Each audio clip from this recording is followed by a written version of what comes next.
I'm Ria, I'm Louis, and this is us, answering burning questions on platform engineering and developer experience. Let's get into the first question. What is developer experience? So building software is like trying to walk a tightrope from one building to another.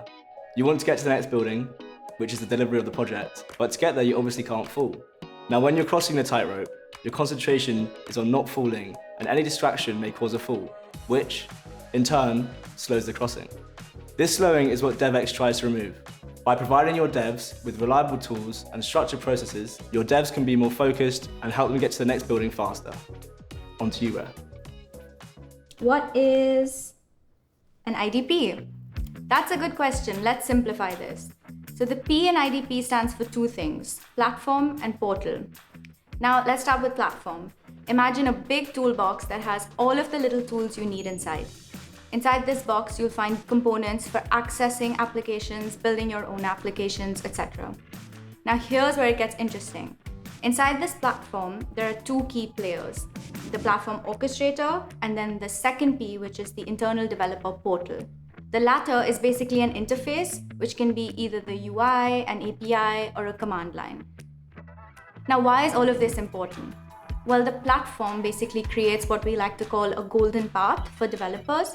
It's all about making their lives easier by simplifying things and hiding the complicated stuff that's going on behind the scenes. Whereas the IDP or the portal is an interface to help developers access this and make it work smoothly. So, why should I care about DevX? I mean, experience is everything. If you don't like what you do and you have issues all of the time, would you try something new? Of course you would. Obviously, not all depends on you. Caring about developer experience involves culture, process, and technologies on so many levels, but being aware that you can have the right tool to abstract complexity, for example, a platform, could be a great start. Okay, on to the next one. Why is everybody a platform engineer now? Well, this is not true. Not everyone is a platform engineer now, but it's undeniable that the demand for platform engineering roles has skyrocketed in recent times. In fact, if you've noticed, platform engineering jobs have become one of the hottest tech jobs right now. It's been all the buzz lately. Now, what is the reason for this? It's because everyone is talking about the importance of building and running self-service developer platforms. These platforms are crucial for the world of software development and delivery. They're like a layer of tools and automation and information that needs to be taken care of by someone else. And now, who are these someones? This is where platform engineers come into play. Their job is to be the backbone and the support system for software developers and other engineers. They're the ones who ensure that developers have a smooth and hassle-free experience. So in a nutshell, while not everyone has become a platform engineer, these professionals are indeed the unsung heroes and the key players in making sure that customer value gets delivered faster and more efficiently in the world of tech. How can I measure DevX, or developer experience? Leaving aside the word developer, the question is, can you measure experience? Well, we think that the way you evaluate an experience is through satisfaction. For example, if you go on holiday and you come back happy, I would say that was a great holiday. And with DevX, it's exactly the same.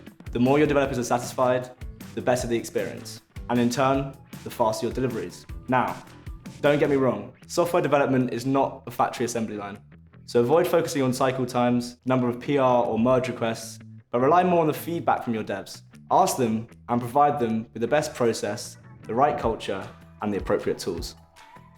How can I build an IDP? This is an interesting question. If you're just getting started, there are multiple vendors who can provide you with an IDP solution very quickly. If you've already built one and you need to expand your solution, you can consider blending your existing IDP with a vendor platform. In my opinion, it's always better to prioritize your business needs and think about your approach to platform engineering. So, who built your platform? Well, we did, and you can have a taste of it. You can use a bunch of stuff that we put out as open source, or you can use our platform to build your own platform. The best part is that when we first started, which was just a few people in very small teams, we didn't want to have our own platform, but instead we wanted to build a platform builder so that you can create your own platform with ease. And now we have a great composable product that offers you everything you need to create and set up your own IDP.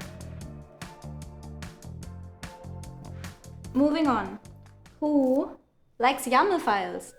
Well, that's a funny question because I don't think I've ever actually met someone who's fallen in love with YAML files.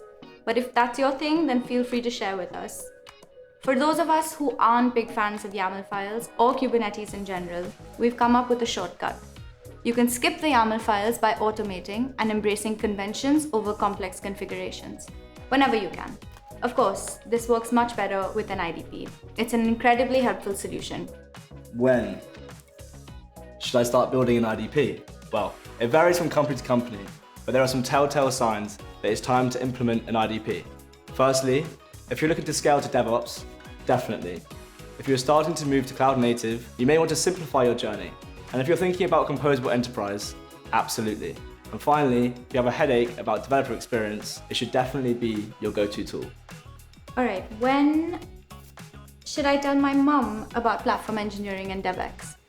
Well, I'm not so sure about that. I don't think it's going to be very helpful for your mum unless she's a software engineer. But if not, you can consider sharing this information with your boss or maybe even your colleagues. And you could consider using this very informative video as an introduction. That was aggressive.